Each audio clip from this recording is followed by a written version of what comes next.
Hi guys, welcome back to our channel Trading for Beginners. In today's video, I'm going to show you how to create MetaTrader 5 account. So, without further ado, let's jump right into the video. Firstly, open your MetaTrader 5.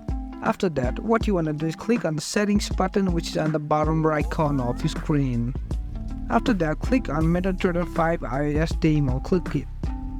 After that, click on plus button which is on the top right corner of your screen and click on MetaQuest Ltd.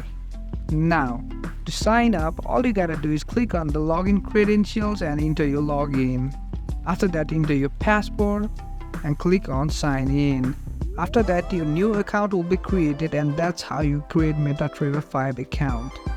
That's it for today guys. If you find this video helpful, then don't forget to give thumbs up. Comments and feedbacks will be appreciated. Subscribe to our channel and don't forget to hit the bell icon so that I can come up with new videos like this.